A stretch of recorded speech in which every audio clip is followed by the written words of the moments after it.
계란이 부화해서 새로운 생명으로 태어나기 위해서는 어미닭의 품에 안겨 있어야만 합니다.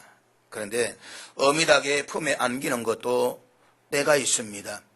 너무 늦게 어미 품에 안기면 부화하지 않습니다. 만물이 다 때가 있다는 말입니다. 때가 중요합니다. 그렇습니다. 우리가 돌이켜 회개하고 하나님의 은혜를 받는 것도 때가 있습니다. 주께 헌신하는 것도 때가 있습니다. 기도하는 것도 때가 있습니다. 그러므로 마음을 자신의 감정에 따라서 완악하게 하지 말고 하나님의 은혜를 붙잡을 수 있기를 바랍니다. 하나님의 작은 은총이라도 정말 놓치지 말고 사십시오.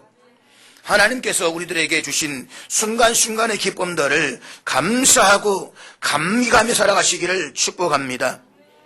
미국의 유명한 신학자요, 기독교 윤리학자였던 라인홀드 리브가 이런 말을 했습니다.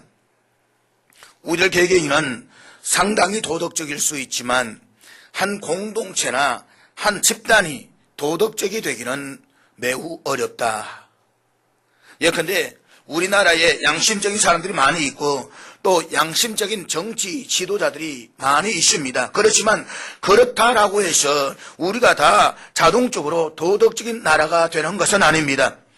개인의 이기심보다 집단의 이기심을 치유하기가 훨씬 더 어렵다는 것입니다.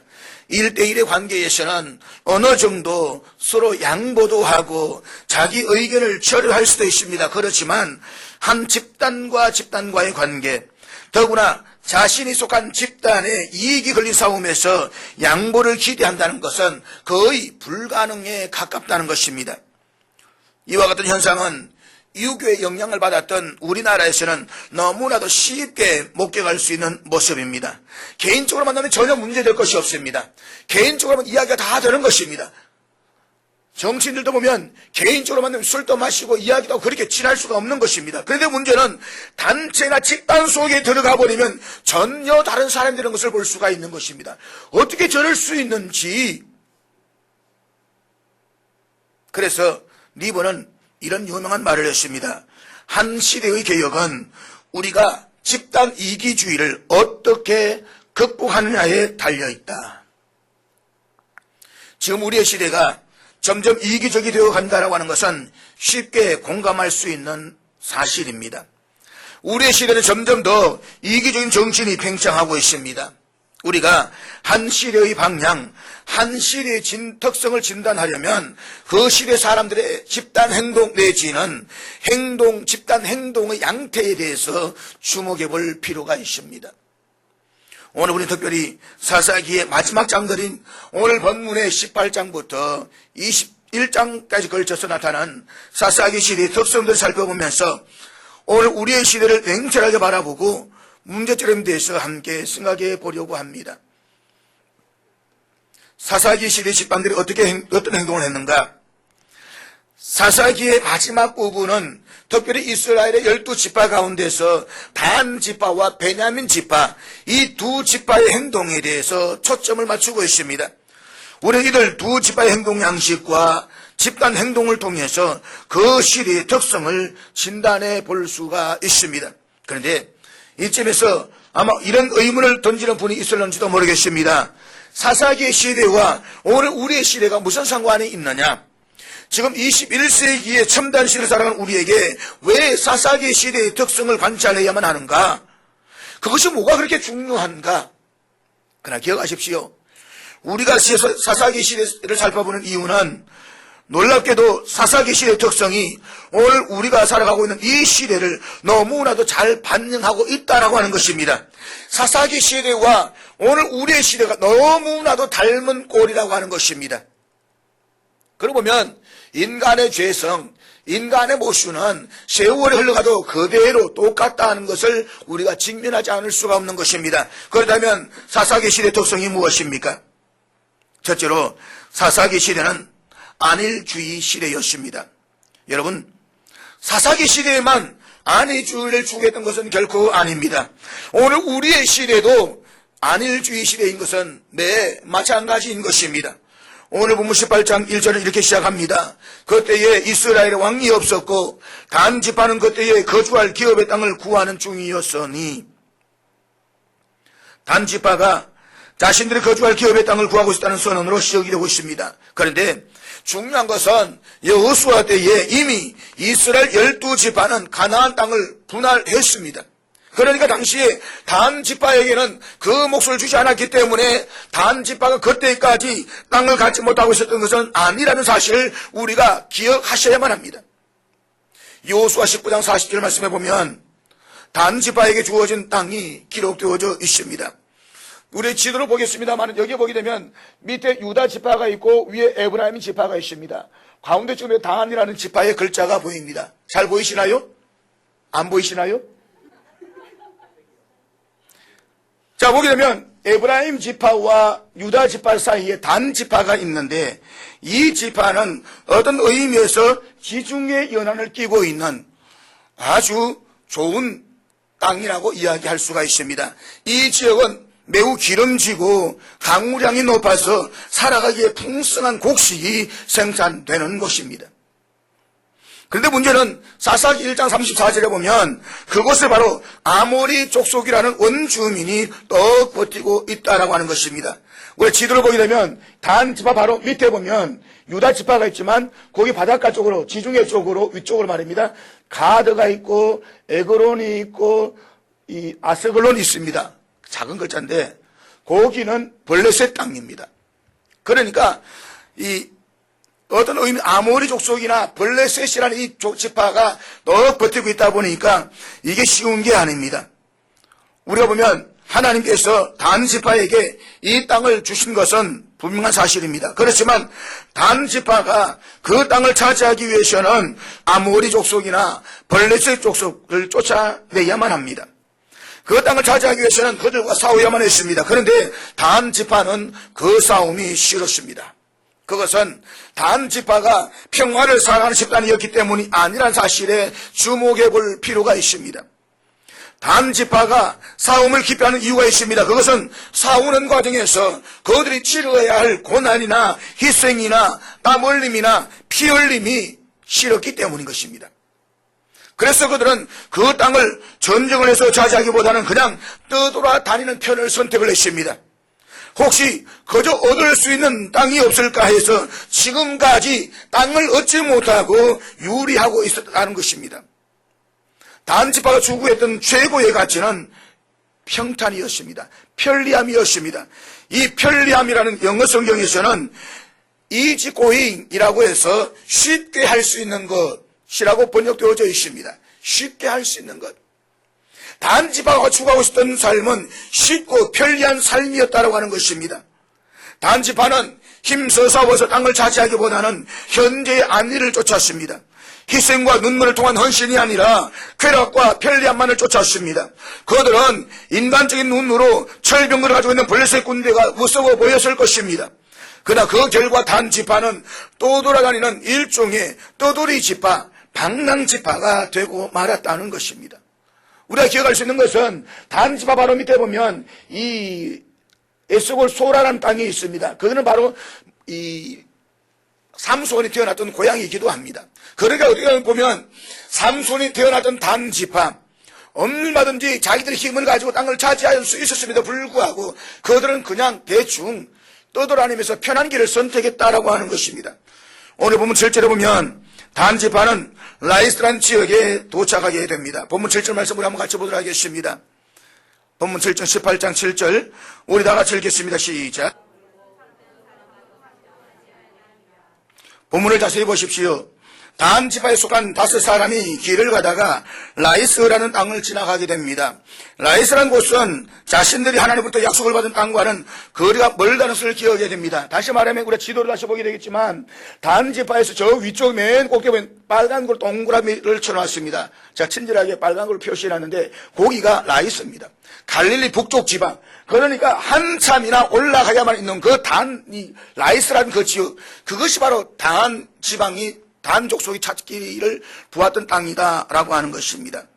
그런데 그곳에 사는 라이스 사람들은 무기도 없고 방어도 하지 않고 그저 평안하게 살고 있던 백성들이었습니다.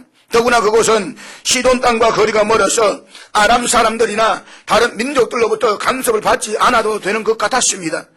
단지파는 이 사람을 쫓아내고 이 땅을 차지하면 되겠다라고 생각을 했습니다. 그래서 그들 단지파는 이 땅을 차지할 계획을 세웠습니다. 그래서 그들 단지파는 그들 라이스의 주민들을 쫓아내고 그 땅을 가지기 시작했다는 것입니다. 보십시오. 단지파 사람들이 지금까지 싸움을 하지 않은 중요한 이유는 저들이 평화를 원해서가 아닙니다. 오늘 본문은 보다 쉬운 방법으로 자기들에게 주어진 땅을 찾고 있다는 사실을 그대로 우리에게 드러내 보여주고 있는 것입니다. 여기서 우리는 단지파가 추구하는 집단적인 삶의 양식을 알 수가 있습니다. 그 삶의 양식은 쉬운 길, 편안한 길을 찾는 것입니다. 단지파는 사명을 감당하는 것보다는 편리한 길을 선택을 했습니다. 점령해야 할 땅을 주셨음에도 불구하고 점령할 땅에 대한 관심은 없고 편하게 살 수 있는 곳이 어디인지만 관심을 가졌다라고 하는 것입니다. 사랑하는 여러분, 우리가 편리함을 추구한다라고 하는 것이 무조건 나쁜 것만은 아닙니다. 누구나 다 편리한 삶을 원합니다. 그러나 문제가 있습니다. 이 편리한 길이 옳은 길이 아닐 때에, 우리가 추구하고 있는 쉬운 길이 정당한 길이 아닐 때에 어떻게 하시겠습니까? 단지파의 경우에는 하나님 허락하신 그 땅은 자신들이 너무 많은 희생과 수고를 해야만 할 것 같았습니다. 그래서 저들은 하나님의 말씀을 불순종하면서까지 하나님께서 허락하신 그 땅이 아니라 보다 더 쉬운 길을 추구했다라고 하는 것입니다. 오늘 우리의 문제가 무엇입니까? 오늘 우리 젊은이들 세대의 문제가 무엇입니까? 너무 쉬운 길을 걷기를 원한다는 것입니다. 너무 편한 길을 간다라고 하는 것입니다. 사실 여러분, 우리가 보면 젊은 세대에 실업자가 많다고 말하지만 그것 아십니까? 오히려 3D 업종, 험난한 직종에는 일꾼이 없어가지고 해외 노동자를 데리고 온다는 사실을 말입니다. 좀 뭔가 삐까뻔쩍하고 뭔가 좀 이름 드러내고 싶고 뭔가 좀 괜찮은 직장만 원하다 보니까 갈 수 있는 자리는 한정되어 있다라고 하는 것입니다. 어디 그것뿐입니까? 요즘 아이들은 내가 갖고 싶은 것 그냥 편리주의입니다. 갔다가 실증나면 언제든지 쉽게 던져버린 세대인 것입니다. 대학교를 보게 되면 기숙사는 방학할 때 되면 아이들 다 물건을 버리고 갑니다. 그런데 그 물건들은 다 쓸 수 있는 물건들입니다. 못 써서 버린 물건이 거의 없다는 것입니다. 다 버리고 그냥 가는 것입니다. 때로는 우리가 추구하고 있는 올바른 길이 어렵고 힘든 길일 수가 있습니다. 땀 흘리고 희생하고 고난당하고 역경을 통과하는 작업 없이는 우리가 얻을 수 없는 것들이 많이 있습니다. 그러나 힘든 것이 싫어서 희생하는 것이 싫어서 쉽고 편한 것을 추구하는 것이 모든 사람의 삶의 방편이라는 데 문제가 있다는 것입니다. 그렇다고 쉬운 길을 따르던 단지파가 쉬운 방법으로 삶의 목적을 달성합니까? 아닙니다. 쉬운 길을 찾느라 계속 방랑하는 생활을 해야만 했습니다.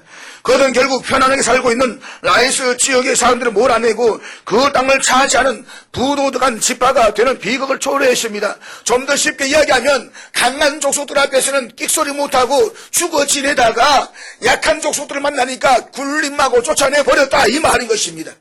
이게 얼마나 비열한 인간의 모습인 것입니까? 더 비극적인 사실은 이들 단지파가 라이스라는 시대를 열었지만 그 이후에 저들은 역사 속에 사라져버렸다는 것입니다. 역사 속에 단지파의 존재가 없어져 버렸다고 하는 것입니다. 사랑하는 여러분, 편하고 쉬운 길이 아니라 형통한 자의 길을 걸어갈 수 있기를 바랍니다. 느헤미야를 보십시오. 그는 포로였음에도 불구하고 바사 제국의 왕궁에서 슈를 맡은 관원이 되었습니다. 당시에 슈를 맡은 관원은 왕의 신임을 절대적으로 받는 상당한 지위였습니다. 오늘날로 말하자면 대통령 비서실장과 같은 자리였습니다. 그렇기 때문에 그는 얼마든지 편하고 쉬운 삶을 살 수도 있습니다. 그는 이미 부자였습니다. 그는 이미 사회적으로도 지위가 있었고 물질적으로도 풍부했습니다. 명예를 가지고 있었습니다. 그러나 그는 하나님 앞에서 형통한 자의 삶을 선택했습니다. 물론 그 길은 인간적으로 본다면 힘들고 어려운 길이었습니다. 자신이 살고 있는 수산궁을 떠나서 고난당하는 백성들과 함께 더불어 생활을 해야만 했습니다. 뿐만 아니라 자신의 물질을 희생해야만 했습니다. 대적을 만나고 위협을 만나야만 했습니다. 이 모든 것을 알면서도 그는 하나님께 형통을 위해서 기도했습니다. 그가 그렇게 형통한 자의 삶을 살 수 있었던 것은 잘 사는 것을 형통으로 보지 않았다는 것입니다. 잘 먹고 잘 입고 잘 누리는 것을 형통으로 보지 않았다라고 하는 것입니다. 기억하십시오. 성경에서 말하는 형통은 우리가 생각하는 것처럼 잘 먹고 잘 살고 잘 입는 안락한 생활을 의미하는 것이 아니라 하나님이 내게 맡기신 일을 이룩하는 것을 의미하는 것입니다. 나에게 주신 그 사명을 따라서 살아가는 것을 형통한 자의 삶이라고 말했던 것입니다. 사랑하는 여러분, 오늘 저와 여러분의 삶의 방식이 마치 이 단지파처럼 하나님 말씀에 불순종하면서까지 단순히 쉬운 길, 안이한 길만을 추구하고 있지 않는지 한번 살펴보십시오. 예를 들면 여러분은 예배를 드리는 것이 쉽습니까? 안 드리는 것이 쉽습니까? 왜 대답을 안 하세요? 예배를 드리는 것이 쉽습니까? 안 드리는 것이 쉽습니까? 거짓말하는 분이 있다. 안 드리는 게 쉽지 왜 드리는 게 쉽습니까? 솔직하십시오. 안 드리는 게 쉽지 않아요. 집에서 들어누워서 TV를 보는 것이 훨씬 더 쉬운 일 아닙니까? 그러나 쉬운 것이 반드시 옳은 것은 아닌 것입니다. 우리가 하나님을 경외하고 예배하는 특권과 영광과 이 고상한 기쁨을 아는 성도라고 한다면 당연히 주 앞에 나와서 예배를 드려야 되는 것입니다. 또 하나 묻습니다.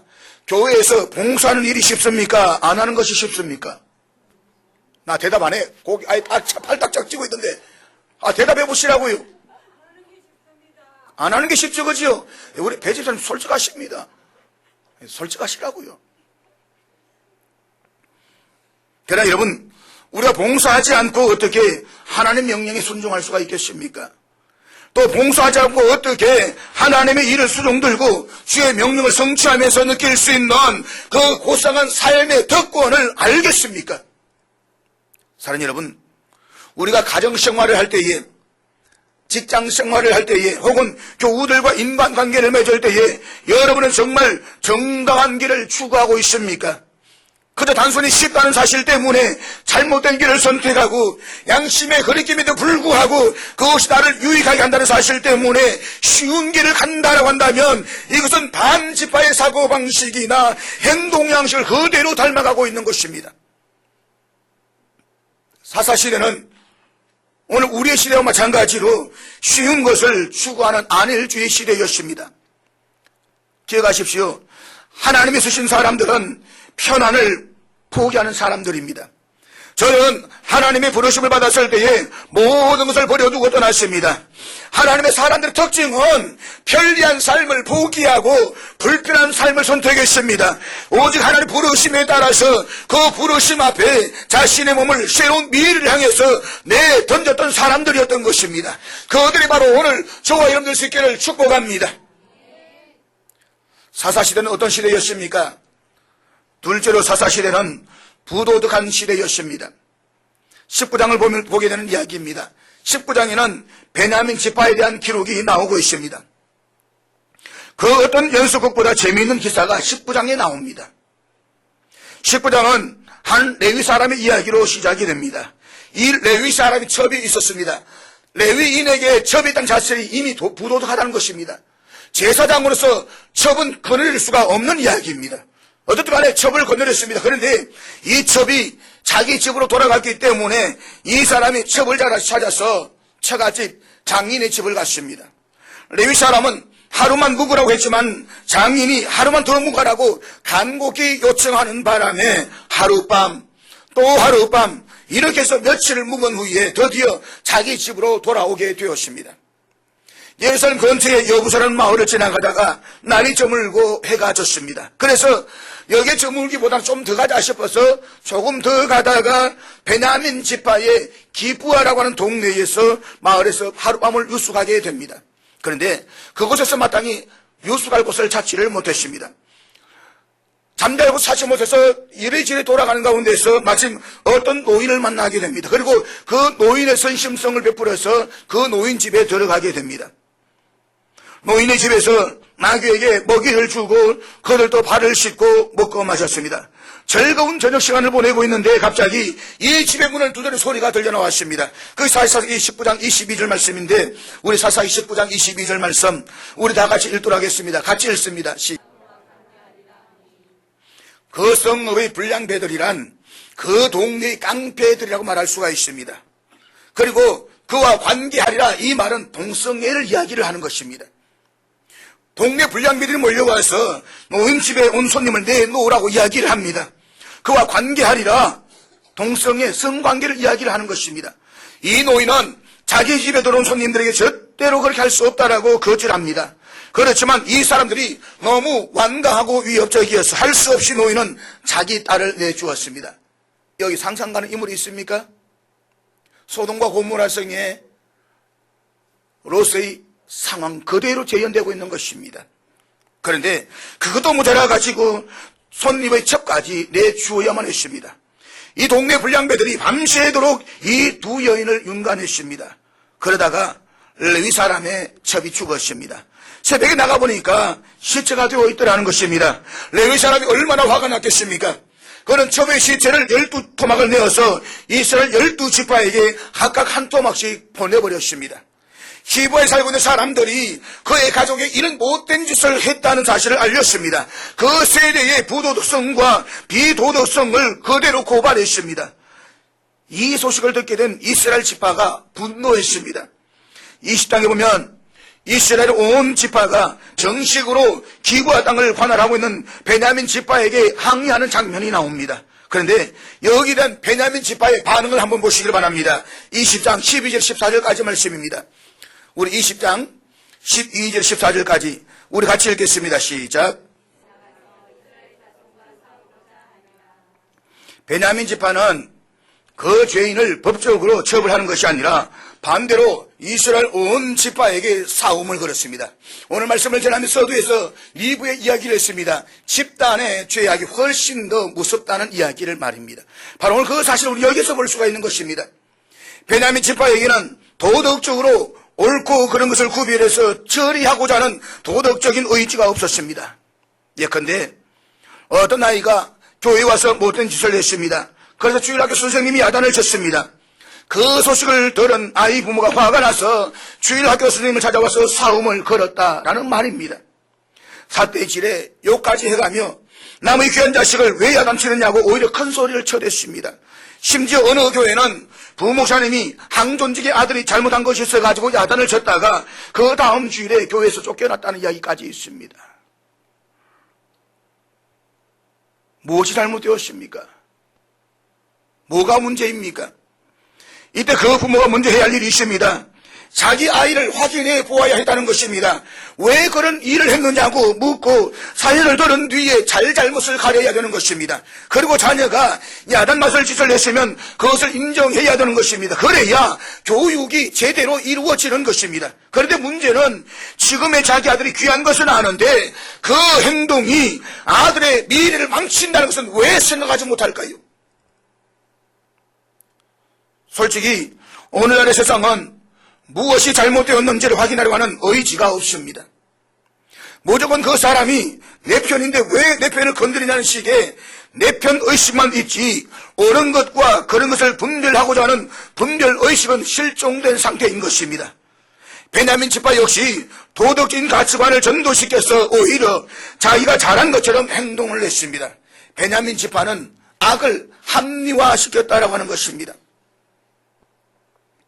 사사기 시대에 두드린 적징은 칠흑 같은 영적, 도덕적 어둠이었습니다. 백성들은 하나님 보시기에 옳은 것을 행하지 않고 각각 자기 소견대로 행동을 했습니다. 그리고 자신들의 부도덕을 합리화하는 의식이 사사시대의 특성이었습니다. 도덕적인 가치관이 전도된 비극의 한 단면을 그대로 나타낸 사건이 오늘 본문의 이 사건인 것입니다. 이 사건은 결국 베냐민 지파가 이스라엘 11지파와 싸우게 됩니다. 그리고 이 싸움에서 베냐민 지파는 거의 전멸에 가까운 패배를 당하게 됩니다. 모든 남들 다 죽임을 당하게 됩니다. 얼마나 남자들이 죽임을 당했던지 11지파가 모여서 엉엉 울면서 우리가 베냐민 지파 한 지파를 멸족시키게 되었다라고 해서 다른 지방에 가서 이방 여인을 데려다가 그들과 혼인시켜서 결혼시켰다라고 하지 않습니까?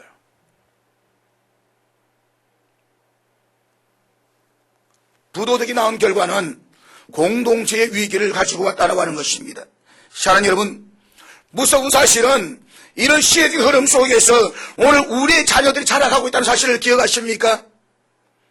자녀가 잘못했다는 건다면 당연히 선생님의 야단을 맞아야 됩니다. 그래야 잘못이 무엇인지를 깨닫게 될 것이고 이후로는 그와 같은 행동을 하지 않을 것입니다. 그런데 자신의 아이가 야단 맞은 것이 너무 분해서 학교에 와서 선생님을 구타하고 행패를 부리고 있는 부모들의 모습을 한번 보십시오.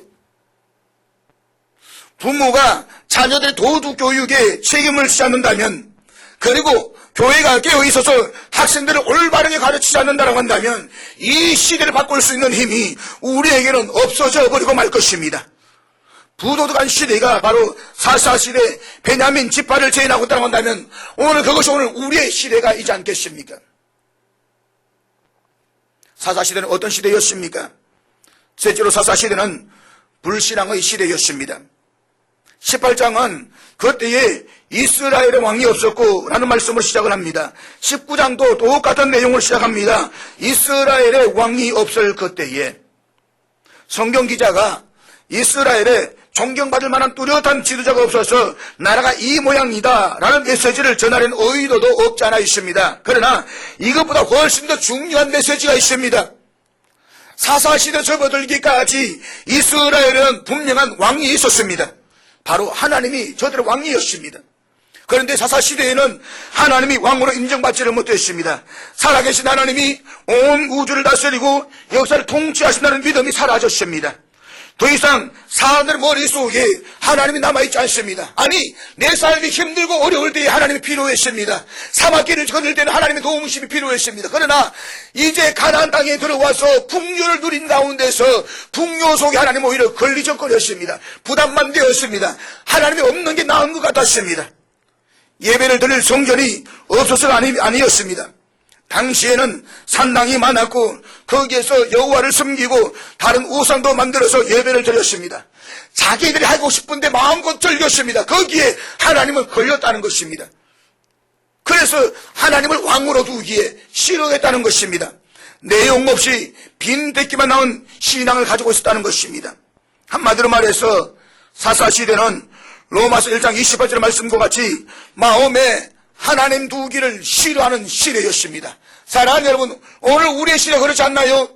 오늘 우리의 시대가 마음에 하나님 두기를 얼마나 부담스러워할까요? 그래서 오늘 교회 안에는 실천적 무신론자들이 많이 있다라고 이야기를 합니다. 실천적 무신론자. 그들은 하나님을 안 믿는 사람들이 아닙니다. 그들은 하나님이 존재하시고 그분이 우주 만물을 다스리고 통치한다는 사실을 믿습니다. 그는 교회 예배에도 정기적으로 참석을 합니다. 그런데 그 사람들이 살고 있는 삶의 모습을 들여다본다면 하나님이 없는 사람들처럼 살아간다는 것입니다. 하나님을 믿는 것이 하나의 관념론적이고 이론적에 불과하다라고 하는 것입니다. 때문에 그들은 하나님이 주신 절대적 도덕 가치관을 따라서 살아야 된다고 생각을 하지 않습니다. 하나님 믿지 않는 무신론자가 다른 것이 전혀 없는 삶의 모습인 것입니다. 이것이 미국의 모습입니다. 미국인들은 78%가 하나님이 계신다라고 믿는다라고 이야기를 합니다. 그러나 당신이 정말 하나님을 의식하면서 말씀으로 살기를 기대하고 하나님의 삶에서 간섭하기를 원하십니까? 라고 했을 때에 20% 정도만이 예라고 대답을 했습니다. 절대 다수가 실천적 무신론자란 말입니다. 오늘 우리가 그렇지 않습니까? 하나님을 믿습니다. 하나님의 존재를 기억합니다. 그러나 그 하나님 내 삶 속에 들어와서 나를 다스리시고 내 삶을 간섭하시고 내가 정말 의의 삶을 살기를 원하는 데 있어서는 부담을 갖는 것입니다. 하나님 거기는 아닙니다. 그건 타치하지 마십시오. 그래서 오늘 교회도 마찬가지인 것입니다. 교회도 목회자가 있지만 목사가 있지만 성도 삶을 타치하기는 부담스러워하는 것입니다. 목사님 그건 하지 마세요. 목사님 하시는 일은 교회 안에서 말씀만 전하면 되는 것입니다. 목사님 하시는 일은 우리가 잘 되도록 기도만 하시면 되는 것입니다. 더 이상 다른 거 타치하지 마십시오. 부담스럽습니다. 이게 불신앙인의 모습인 것입니다. 사도 바울의 경고가 새삼스럽게 느껴집니다. 디도서 1장 16절의 말씀 우리 한번 같이 읽도록 하겠습니다. 다 같이 읽습니다. 시작.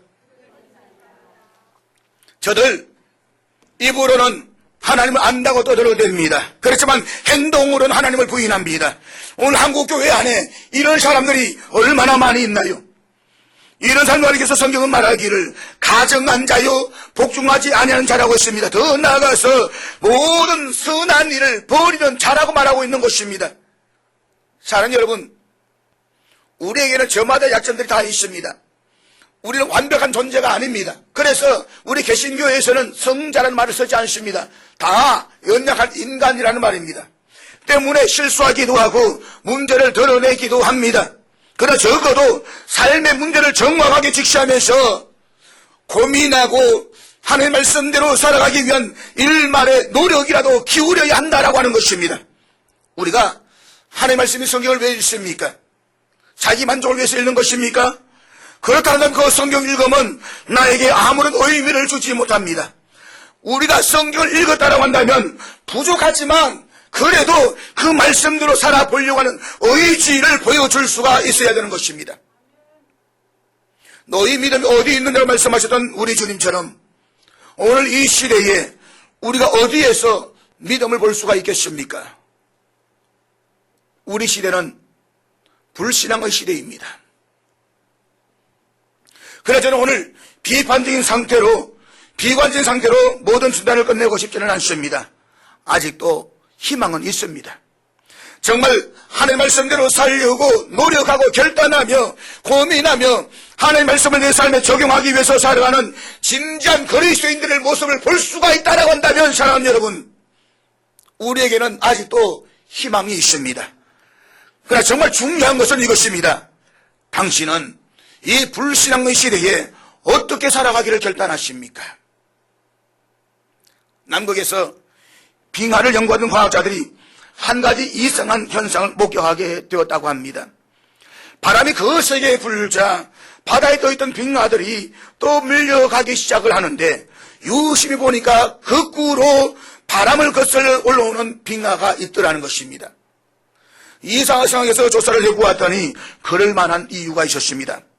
비교적 얼음덩어리가 적은 빙하들은 바람이 부는 대로 떠밀려 갑니다. 그렇지만 바닷속에 엄청난 크기를 가지고 있는 빙하들은 바람에 의해서가 아니라 바다 밑에 있는 조류에 따라서 움직인다는 사실을 발견했다는 것입니다. 겉으로 드러나는 것은 빙산의 일부분이지만 속에 엄청난 크기를 가지고 있는 얼음덩이들은 위에서 불어대는 바람에 의해서가 아니라 바다 밑에 조류를 따라서 움직이고 있더라는 것입니다. 아무리 큰 물고기라고 할지라도 죽은 물고기는 물살에 떠밀려 내려갑니다. 작은 개울물에도 떠밀려 내려갑니다. 그러나 아무리 작은 물고기라고 할지라도 살아있는 물고기는 물살을 거슬러 올라갑니다. 때로는 세상 폭포를 뛰어서 올라가기도 하는 것입니다. 하나님이 주신 믿음을 가지고 살아가는 사람들과 그렇지 못하고 시류를 따라 사는 삶의 삶은 이렇게 달라야 되는 것입니다. 믿음 없이 시류를 쫓는 사람들의 삶은 바람이 부는 대로 떠밀려 갑니다. 이것이 좋다면 이것을 하고 저것이 좋다면 저것을 합니다. 남이 뛰면 덩달아 뛰고 남이 누우면 덩달아 눕습니다. 그러나 믿음을 붙잡고 살아가는 사람은 시류와 상관없이 자기의 길을 갑니다. 거센 시류를 거슬러서 올라갑니다. 세상 풍경 나날이 시대대로 바뀌고 변하여도 시류와 상관없이 묵묵히 내게 부르신 그 구름의 산을 향해서 걸어가게 되는 것입니다. 세상 푸른조에 따르지 않고 세상과 구별된 길을 걸어간다는 것이 얼마나 어려운 일인지를 우리는 알고 있습니다. 다들 뛰는데 혼자서 걸어가는 것이 얼마나 미련해 보이는지를 압니다. 그들의 삶은 어떤 때는 바보 같기도 하고 어떤 때는 위험해 보이기도 합니다. 무모해 보이기도 하고 무책임해 보이기도 합니다. 그러나 여러분 사실은 아름답습니다. 여러분 아름다운 바보가 되십시오. 오늘 이 시대 문제는 너무 똑똑한 것입니다. 엄마 아빠도 똑똑하고 자식도 다 똑똑합니다. 너무 똑똑해서 아름다움이 사라지고 있는 것입니다. 때때로 하나님 앞에서 성도들 앞에서 바보가 되십시오. 묵직한 바보가 되십시오. 시대를 따라가는 자가 아니라 시대를 거슬러서 나아갈 수 있는 바보가 되십시오. 그는 이미 행복을 세상 속에서가 아니라 하나님 안에서 찾기로 한 사람들입니다. 기억하십시오. 그래도 일생을 참는 행복은 믿음을 붙잡고 하나님이 기뻐하시는 그 길을 걸어가는 데에 있는 것입니다. 하나님은 그의 믿음의 자녀들이 세상 풍조에 맞서 거꾸로 걷는 용기 있는 사람들을 보고 싶어 하십니다. 우리 모두가 그 길을 걸어갈 수 있기를 축복합니다. 그리하여 우리와 하여금 이 땅에 아름다운 그리스도의 계시를 오게 하는 하나님의 사람으로 당당하게 살아갈 수 있기를 주의 이름으로 축복합니다. 기도하겠습니다.